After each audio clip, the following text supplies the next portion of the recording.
Hello everyone, so welcome back to VSS academy. So guys, हम लोग ने economics का जो चैप्टर नंबर 2 है उसमें का हम लोग ने ये जो इम्पोर्टेंट डायग्राम था हमारा, जो उसको हमने ऑलरेडी कवर कर लिया था, जिसमें हमने रिलेशनशिप बिटवीन टोटल यूटिलिटी और मार्जिनल यूटिलिटी के बारे में हम लोग ने अच्छे से देखा था। सो गाइस, इसके बाद जो आपका सबसे इम्पोर्टेंट डायग्राम रहने वाला है वो है law of diminishing marginal utility. तो उसके बारे में हम आज इस चैप्टर के अंदर देखेंगे, जो कि आपका यहाँ पे है। तो law of diminishing marginal utility होता क्या है गाइज? हम लोग ने ऑलरेडी TU और MU के बारे में हम लोग ने देख लिया। उसके अंदर हमारा जो दूसरा कर्व था जो नीचे जा रहा था लगातार, उसको बोलते हैं मार्जिनल यूटिलिटी कर्व। तो मार्जिनल में क्या होता है कि जैसे जैसे हम प्रोडक्ट को कंज्यूम करते जाते हैं वैसे वैसे हमारी यूटिलिटी कम होते चले जाती है। इसलिए जैसे जैसे प्रोडक्ट बढ़ता है वैसे वैसे हमारे मार्जिनल यूटिलिटी पहले तो जीरो होती है, फिर वो नेगेटिव में नीचे चली जाती है। तो इस पर्टिकुलर लॉ के अंदर सिर्फ हम दोनों कर्व ना देख के सिर्फ एक कर्व देखेंगे जो कि वो नीचे जा रही थी। तो आगे इसका भी डायग्राम दिया हुआ है, डायग्राम को अच्छे से देखेंगे, एक एक करके स्टार्ट करते हैं। तो पहले इस लॉ को समझ लेते हैं कि लॉ है क्या, लॉ होता क्या है और इसे किसने दिया था। तो law of diminishing marginal utility जो है वो प्रोफेसर गॉसन ने दिया था। ये जो है वो डिटेल एक्सप्लेन किया गया था प्रोफेसर अल्फ्रेड मार्शल द्वारा, जो प्रिंसिपल ऑफ इकोनॉमिक्स इस बुक के अंदर इन्होंने 1890 में इस पर्टिकुलर लॉ को पब्लिश किया हुआ था। Law of diminishing marginal utility is universal in character. Universal in character means like हर लोग ने इसको एक्सेप्ट किया था और ये हर जगह अच्छे से चला था। It based on common consumer behaviour, जो जनरली लोग कंज्यूम करते इस बिहेवियर के ऊपर ये पूरा का पूरा लॉ बेस्ड था।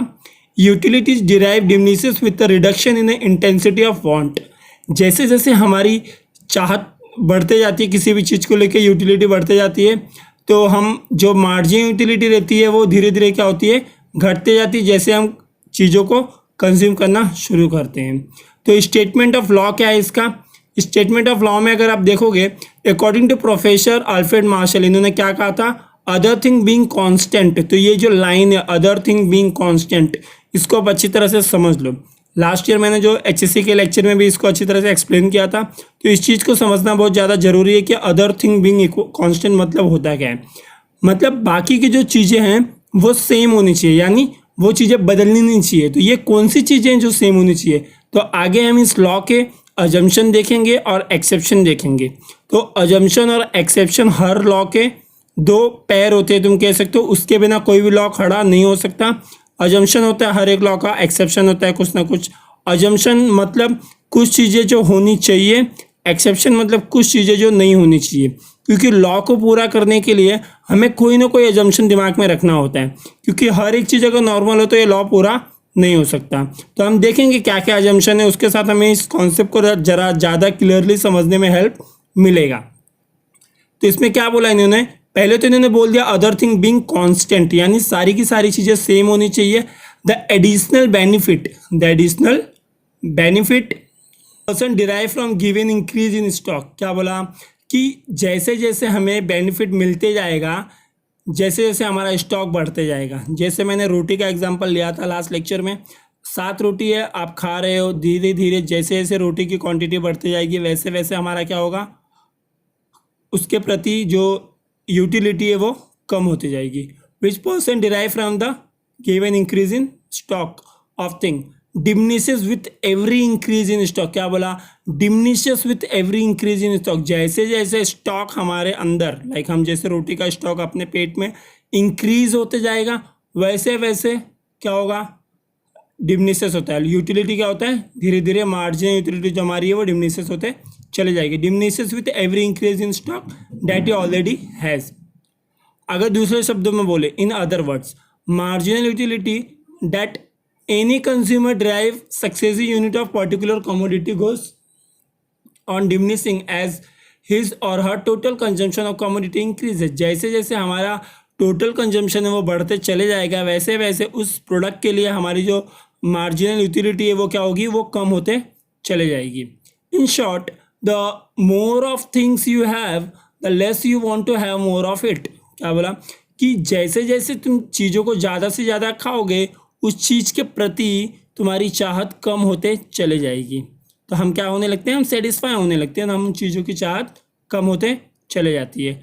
तो गाइस इस लॉ का पहला अजम्पशन जो है, अजम्पशन का मतलब ऑलरेडी मैंने बता दिया, कुछ चीज़ें जो होनी चाहिए, अगर हम लॉ लिख रहे हैं तो हम कुछ चीज़ को अज्यूम करके चलते हैं कि हाँ ठीक है, हम इस चीज़ को हम मान के चलेंगे। तो अजम्पशन मतलब क्या होता है, कोई चीज़ मान लेना, यानी कुछ चीज़ें होनी चाहिए। प्लीज़ टेक्स्ट बुक में जो मीनिंग बता रहा हूँ उसे अच्छी तरह से लिख लेना पेंसिल से, या तो अगर आपके पास अभी टेक्स्ट बुक नहीं है, आपके पास अभी PDF है, तो आप नोट्स बना लो, नोट्स में अच्छे से इसको लिख लो। अजम्पशन क्या होता है, इसका पहला अजम्पशन जो दिया हुआ है वो है रैशनैलिटी। रैशनैलिटी मतलब क्या होता है, कोई भी जो आदमी हो वो रैशनल होना चाहिए, मतलब सही गलत का फ़र्क उसे पता होना चाहिए। It means that behaviour is normal, normal behaviour का आदमी होना चाहिए। ऐसा कोई अगर बहुत ज़्यादा खाने वाला, बहुत कम खाने वाला, ऐसा नहीं, नॉर्मल आदमी होना चाहिए पहली बात तो। He tries to maximize his satisfaction, उसको उस चीज़, वो जो चीज़ वो कंज्यूम कर रहा है वो चीज़ उसको पसंद भी आनी चाहिए। लाइक अगर किसी रोबोट को आप बोलोगे रोटी खाने, तो वो तो कभी सेटिस्फाई नहीं होगा उससे, तो वो रैशनल नहीं है। यानी रैशनल आदमी होना चाहिए, उसे वो हर एक चीज़ से सेटिस्फाई होना चाहिए, उससे सही गलत का फ़र्क पता होना चाहिए, और वो नॉर्मल इंसान होना चाहिए। आपका जो सेकेंड अजम्पशन है वो है कार्डिनल मेजरमेंट। कार्डिनल मेजरमेंट का मतलब क्या है, हिंदी में लिख लो उसे, कि नंबर्स में जब हम मेजरमेंट करते हैं कोई चीज़ को, हम नंबर में, जब तुम्हारी चाहत को हम नंबर्स में लिखें तो उसे बोला जाता है कार्डिनल मेजरमेंट। तो प्लीज़ चीज़ों को लिखना चालू कर दो। The law assume that utility can be cardinally numerically measured, hence mathematical and operation are easily possible. जितना भी हम अगर इसे नंबर्स में लिख लें तो मैथमेटिकल ऑपरेशन पॉसिबल होगा, यानी मैथमेटिकली हम उसे ग्राफ बना सकते हैं, हम ऊपर नीचे कैसे आपकी चार्ट बढ़ रही है घट रही है उसे हम दिखा सकते हैं। अगर हम कार्डिनल इसे नहीं लिखेंगे तो ये पॉसिबल नहीं होगा। इसके लिए बोला गया है कि ये नंबर में लिखा जा सके, ऐसा आपको लॉ बनाना है। पॉसिबल टू नो कंपेयर कर सकें, तो utility drive from each unit of commodity. जैसे जैसे हर एक यूनिट से हमें कमोडिटी से यूटिलिटी मिल रही है, हम धीरे धीरे क्या कर सकते हैं, उसे हम लिख सकें, उसे समझ सकें। आपका थर्ड जो अजम्पशन है, थर्ड है वो होमोजिनिटी। होमोजिनिटी का मतलब क्या होता है, एक समान, सब चीज़ एक जैसा दिखना चाहिए। एक जैसा मतलब उसका साइज सेम होना चाहिए, यानी कोई रोटी आप छोटी बनाओ, उसके बाद उससे बड़ी, फिर उससे बड़ी, उससे बड़ी, तो वो अच्छी तरह से काम नहीं करेगा लॉ। आप 2-3 रोटी में ही सेटिस्फाई हो जाओगे, बात 7 रोटी की हुई थी। तो गाइस जो भी प्रोडक्ट आप कंज्यूम कर रहे हो, पहली बात तो सेम साइज़ का होना चाहिए, सेम शेप का होना चाहिए, कलर सेम होना चाहिए। क्योंकि आपको अगर कोई चीज़, रोटी का एग्जांपल ना लेके कोई चीज़ और बोलूँ मैं, अगर कोई एक चीज़ 7 कलर की दे दी जाए, 8-10 कलर की दे दी जाए, तो आपको हमेशा चाहत बढ़ेगी अगर अलग अलग कलर का मिलेगा तो। मगर एक ही कलर का मिलेगा तो आपका सेटिस्फेक्शन नहीं होगा उससे। तो चीज़ों का कलर सेम रहेगा तब जाके आपका यूटिलिटी का पता चलेगा, वरना आपको तो अलग अलग चीज़ें मिलती रहेंगी तो आप हमेशा से उसको लेते रहोगे, आपके सेटिस्फाई का पता नहीं चल पाएगा। कलर भी सेम होना चाहिए, उनका टेस्ट भी सेम होना चाहिए, क्योंकि देखो डिफरेंट टेस्ट की चीज़ें मिले तो आप हमेशा खाते रहोगे, आप बोर नहीं होगे उससे, आप सेटिस्फाई नहीं होगे उससे। मगर अगर एक ही टेस्ट की चीज़ें मिलती रहे तो आप एक टाइम आएगा जब आप बोर हो जाओगे। तो इस लॉ को पूरा करने के लिए ये चीज़ होना चाहिए, क्या, होमोजेनिटी। फोर्थ क्या है, कंटिन्यूटी, यानी हर एक चीज़ में कंटिन्यूटी होनी चाहिए। रोटी आप खा रहे हो तो आज खाओ सातों के सातों, अगर 7 दिन में 7 खा रहे हो तो आप कभी सेटिस्फाई नहीं होने वाले। यानी जो भी चीज़ आप कंज्यूम कर रहे हो उसके अंदर कंटिन्यूटी होना चाहिए, 1 दिन 2 दिन का गैप नहीं आना चाहिए। फिफ्थ आपका रीजनेबिलिटी। रीजनेबिलिटी का मतलब क्या होता है, चीज़ें सस्ती होनी चाहिए। All unit of commodity consume are reasonable in size. Reasonable size मतलब रीजनेबल होना चाहिए, they are neither too big not too small, बहुत ज़्यादा बड़ी या फिर बहुत ज़्यादा छोटी नहीं होनी चाहिए, रीजनेबल होनी चाहिए वो। कॉन्स्टेंसी, कॉन्स्टेंसी मतलब क्या, कॉन्स्टेंट होना। All related factors like income, taste, habit, choice, like dislike of a consumer should remain constant. जो भी आदमी की जो इनकम है वो सेम होनी चाहिए, उसका टेस्ट सेम होना चाहिए, उसकी हैबिट सेम होनी चाहिए, उसकी चॉइस और लाइक हो, जो उसकी डिसलाइक हो, सारी चीज़ें सेम होनी चाहिए। अगर पल पल वो चीज़ें बदलती रहेंगी तो ये लॉ पूरा होना पॉसिबल नहीं है, क्योंकि चीज़ें जब बदलेंगी तो आपको आपके सेटिस्फेक्शन का पता अच्छी तरह से नहीं चल पाएगा। Margin utility, money is also assume to be constant. Money हमेशा कांस्टेंट होना चाहिए। जैसे कि मैं आपको एक रोटी दूँ 10 रुपये की, दूसरी रोटी दूँ 500 रुपये की, तीसरी रोटी तो 1000 रुपये की, तो आप उतनी महंगी चीज़ें होने के कारण आप रोटी नहीं लोगे, आप बोलोगे नहीं मैं सेटिस्फाई हो गया। तो यानी आपका सेटिस्फेक्शन का पता नहीं चला, क्योंकि मनी सेम नहीं था। मनी बार बार अगर चेंज होगा तो आपका पता नहीं चलेगा। इसके लिए कॉन्स्टेंटेंसी पॉइंट काफ़ी इंपॉर्टेंट है। 6 पॉइंट है, 7 पॉइंट पे आते हैं। 7 पॉइंट है आपका डिविजिबिलिटी। डिविजिबिलिटी मतलब कोई ऐसी चीज़ जो आप कंज्यूम कर रहे हो उसे काटा जा सके, वो अक्खी चीज़ ना हो। The law assume that commodity by consumer divisible so that it can be acquired in small quantity. जो भी चीज़ आपके पास, जो भी चीज़ आप कंज्यूम कर रहे हो, वो चीज़ आसानी से काटी जा सके तब जाके उसे कंज्यूम करना चाहिए। तुम्हारा 8 पॉइंट है सिंगल वांट। सिंगल वांट यानी एक ही आपकी चाहत एक ही हो। The given community can be satisfy single want of a person. कोई ऐसी चीज़ हो जो आपका एक ही चाहत को पूरा करे। अगर 2 चाहत को पूरा करती है तो आपका सेटिस्फेक्शन का पता नहीं लग सकता। The law assume an experience of single want, assume an experience of single want which is completely suitable at a given point of time। उस पर्टिकुलर टाइम पीरियड के अंदर वो आपको सुटेबल होनी चाहिए, सिंगल वांट आपका होना चाहिए। सो गाइज आपका टेबल नंबर 2.2 में जो आपका दिया हुआ है वो काफ़ी इजी है। लाइक 7 यूनिट दिया हुआ है और जो आपकी मार्जिन यूटिलिटी है वो क्या हो रही है, धीरे धीरे कम हो रही है, फिर जीरो होके फिर वो नेगेटिव में चले गए। हम लोग ने ऑलरेडी लास्ट लेक्चर में ये चीज़ देख लिया है, तो इसमें ज़्यादा कुछ सीखने जैसा समझने ऐसा नहीं है, आपको ऑलरेडी पता है ये चीज़। आप इसके डायग्राम को देखोगे तो डायग्राम भी सेम हम लोग ने लास्ट टाइम जैसा बनाया था। जो आपका MU कर्व था जो नीचे आ रहा था वो MU कर्व डायरेक्ट नीचे जा रहा है और सारी चीज़ें सेम है। इसके अंदर डिस यूटिलिटी आप देख सकते हो, यूनिट ऑफ कमोडिटी देख सकते हो और मार्जिनल यूटिलिटी है, सारी चीज़ें आप देख सकते हो।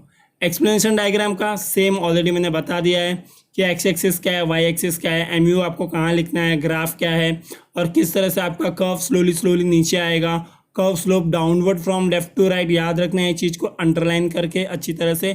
एग्जाम में फिलिंग द ब्लैंक्स में ऑब्जेक्टिव में चीज़ें पूछी जाती है कि आपका जो MU कर्व है वो ऊपर जाता है या नीचे जाता है, तो आपको पता है कि वो डाउनवर्ड जाता है, नीचे जाता है। MU goes on diminishing with every successive increase in unit. जैसे जैसे आपका यूनिट इंक्रीज होगा वैसे वैसे आपका MU कर्व क्या होगा, नीचे जाता रहेगा। तो आपको ऐसी एक्सप्लेनेशन लिखनी है, काफ़ी इजी है। सारी चीज़ों को रीड करके मैं नहीं बता रहा हूँ, बस मैं एक्सप्लेन कर दे रहा हूँ, आप चीज़ों को समझ जाओगे, तो उतना ये टफ चीज़ नहीं है। तो आपका जो है ये जो brings disutility which shown by the shape, तो आपका ओवरऑल जो एक्सप्लेनेशन था इस पर्टिकुलर चीज़ का वो ऐसे ही था। तो आप इस डायग्राम को देख लेना, बना लेना, एक बार टेबल को बना लेना, क्योंकि आपको सिर्फ नाम याद रखना है, law of diminishing marginal utility, जो कि काफ़ी इजी रहेगा आपके एग्जाम पॉइंट ऑफ व्यू से और काफ़ी इंपॉर्टेंट भी है। सो गाइस आज के लेक्चर में बस इतना ही, मिलते हैं अगले लेक्चर में। आगे हम एक्सेप्शन भी देखेंगे, कुछ एक्सेप्शन क्या क्या है law of diminishing margin utility के।